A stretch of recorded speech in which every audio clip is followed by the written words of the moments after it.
So hello students, welcome to a new video. तो आज हम डिराइव करने वाले हैं excess pressure inside a drop, यानी कि एक ड्रॉप के अंदर, एक वाटर ड्रॉप के अंदर जो एक्सेस प्रेशर होता है, जिस वजह से वाटर ड्रॉप का साइज जो है वो इंक्रीज़ हो जाता है। तो उसकी डेरिवेशन क्या है, किस तरह से वो इंक्रीज़ होता है। तो सबसे पहले हम ये देख सकते हैं कि ये एक वाटर ड्रॉप है इनिशियल। तो ये सपोज करते हैं this is a water drop and यहाँ पर इसका जो पहले रेडियस था वो आर है और यहाँ पर प्रेशर जो है वो इंटरनल प्रेशर है और इधर से जो प्रेशर लग रहा है वो प्रेशर आउट है। अब देखेंगे कुछ देर बाद जो इसका रेडियस यानी इसका वॉल्यूम इंक्रीज हो जाएगा, तो वो कुछ ड्रॉप जो है आफ्टर डेल्टा टाइम वो कुछ इस तरह की हो जाएगी। अब इसका जो रेडियस है पहले आर था, तो अब जो रेडियस है वो आर प्लस डेल्टा आर, यानी कि रेडियस में थोड़ा सा चेंज और जो पहले का रेडियस था उन दोनों को सम अप करके हो जाएगा। अब हम यहाँ पर जानते हैं कि चेंज इन प्रेशर होगा। अब यहाँ पर इंटरनल प्रेशर ज़्यादा होगा तभी इसका वॉल्यूम इंक्रीज होगा, तो चेंज इन प्रेशर हो जाएगा pressure internal minus pressure out, यानी कि अंदर के प्रेशर से बाहर के प्रेशर को माइनस करेंगे तो हमें delta P change in pressure मिलेगा। अब हम यहाँ पर स्टार्ट कैसे करेंगे अपनी डेरिवेशन को। हम जानते हैं कि वर्क डन होता है पी डेल्टा वी, यानी कि pressure and change in volume. तो work done is equals to P बाहर रहेगा, चेंज इन वॉल्यूम तो volume final minus volume initial.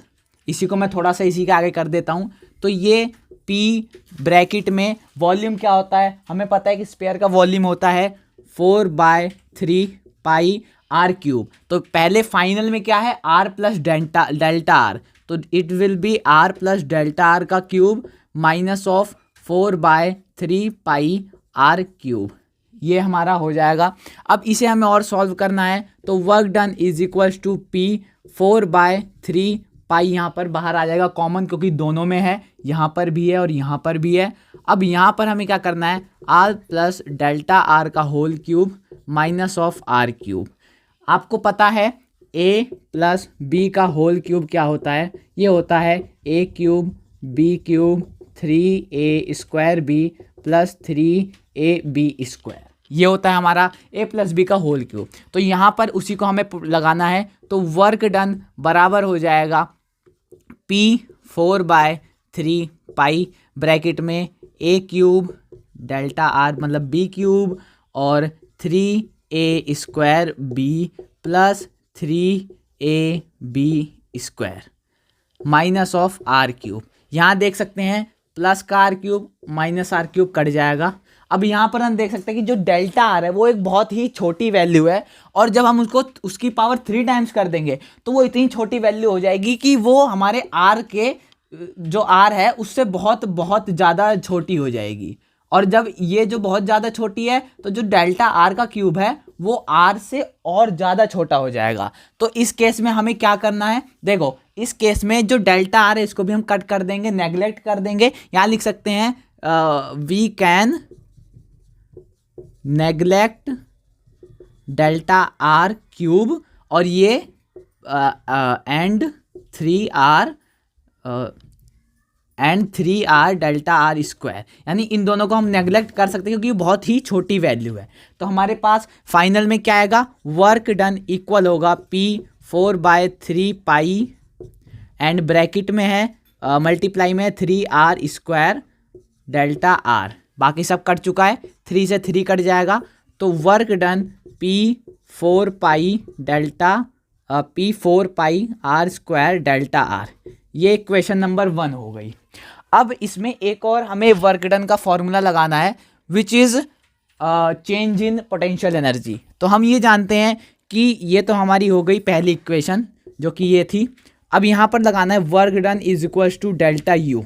Delta U क्या होता है, U final minus U initial, यानी कि इसकी कोई फाइनल इंटरनल एनर्जी होगी, सरफेस एनर्जी होगी या पोटेंशियल एनर्जी होगी और कोई इनिशियल इंटरनल या पोटेंशियल एनर्जी होगी।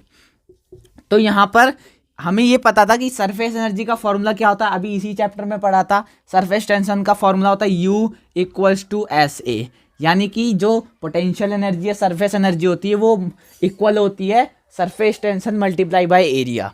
तो यहाँ पर उसी चीज़ को हमें पुट करना है। तो U फाइनल मतलब S final A final minus S initial A initial. जो एस है यानी कि जो सरफेस टेंशन है वो कॉमन रहेगा। सरफेस टेंशन एक लिक्विड के लिए हमेशा इक्वल होता है, तो जो हमारा सरफेस टेंशन है वो ऑलवेज कॉमन रहेगा। तो यहाँ पर फाइनल और इनिशियल की जगह हम डायरेक्ट एस ही लिख देते हैं। अब यहाँ पर एस बाहर आ गया, ठीक है। अब एरिया का फॉर्मूला क्या होता है? एरिया का फॉर्मूला होता है स्फेयर का 4πr²। This is the formula of area of sphere, ठीक है। टी एस यानी total surface area, C S A curve surface area equal होता है दोनों का, ठीक है। अब यहाँ पर क्या करेंगे? 4π सेम आर डेल्टा आर यानी कि फाइनल माइनस 4πr², ये हो जाएगा। वर्क डन इक्वल होगा एस, तो यहाँ पे 4π को कॉमन ले लेते हैं।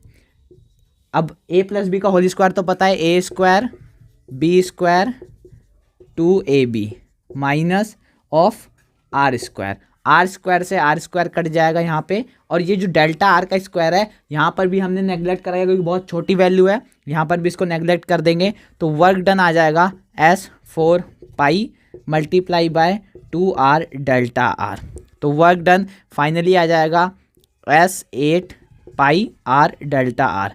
ये क्वेश्चन 2 हो गई। अब देख सकते हैं दोनों का LHS कॉमन है यानी कि वर्क डन है, तो दोनों इक्वेशन को इक्वेट कर देंगे। तो यहाँ पे लिखेंगे इक्वेट 1 एंड 2। अब इसके आगे हमें क्या करना है?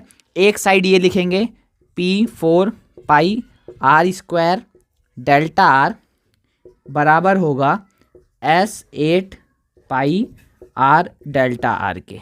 डेल्टा आर से डेल्टा आर, आर से एक पावर कैंसिल, पाई से पाई एंड 4 से 8 2 टाइम्स। तो it will be P equals to 2S और यहाँ पर एक R बचेगा।